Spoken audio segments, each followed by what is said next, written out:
ભાવનગર જિલ્લાના વલભીપુર તાલુકાના પાટીદાર સમાજના ખેડૂતને રંજાડ કરતી ઘટના આવી સામે। વલ્લભીપુર તાલુકાના ચમારડી ગામે બની ઘટના। પાટીદાર સમાજ આગેવાન વિજય માંગુકિયા પહોંચ્યા ઘટના સ્થળે। પાટીદાર સમાજના ખેતરમાંથી 2 વીઘાનો કપાસના છોડો ખેંચી નાખતા અસામાજિક તત્વો આગેવાન વિજયભાઈએ ઉચ્ચ અધિકારી સાથે કરી ટેલિફોનિક વાતચીત કરી આપ્યો ઘટનાનો ચિતાર। 8 વીઘાના ખેતરમાં વાવ્યો હતા કપાસ, જેમાંથી 2 વીઘાનો કપાસ ખેંચી નાખવામાં આવ્યો। આશરે 1.5 થી 2 લાખનું નુકસાન કરી જતા રહ્યા અસામાજિક તત્વો। ચોથી તારીખ રાત્રે બની હતી ઘટના।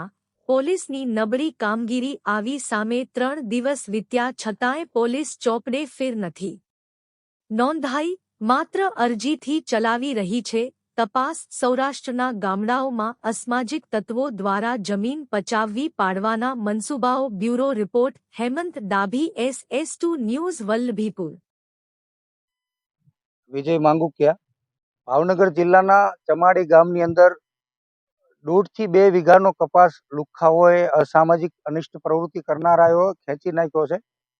ખેતરમાં વાવેતર કર્યા પછી, આમ તો વાવણી કર્યા પહેલા, વાવેતર કર્યા પહેલા અમે માવતર વંદના જેવા કાર્યક્રમો કરીને ખેડૂતોને હૂંફ પૂરી પાડવાનું જ્યારે કામ કર્યું હતું। માવતરોને વંદના કાર્યક્રમ કરીને માવતરોનું સન્માન વધે, દીકરીઓ મહિલાનું સુરક્ષા વધે એવા કાર્યક્રમોનું અમે આયોજન કર્યું હતું। ત્યાર પછી જો આ વાવેતર કર્યા પછી 1.5 થી 2 વીઘાનો કપાસ ખેડૂતોએ ખેંચી નાખ્યો હોય એવા બબૂચકોને એની શાન ઠેકાણે લાવવા માટે, આ લુખ્ખાઓને એની શાન ઠેકાણે લાવવા માટે યોગ્ય પગલાં લેવામાં આવે એવી મારી વિનંતી છે। અને પોલીસ વિભાગ અમને મદદ કરી રહી છે, પરંતુ આવા અસામાજિક અને અનિષ્ટ પ્રવૃત્તિ કરનારા જે ખેડૂતોને હેરાન કરી રહ્યા છે કાયમી માટે આ જિલ્લામાં, આ વિસ્તારમાં, સૌરાષ્ટ્રના ગામડાની અંદર જ્યારે માવતરો એકલા વસવાટ કરતા હોય ત્યારે આ લુખાઓ આવું ખેડૂતોને હેરાન કરવાનું ને જમીન પચાવી પાડવા માટેના જે પ્રયાસો કરતા હોય, આવા લુખાઓને નિશાન ઠેકાણે લાવવી જોઈએ ને અમે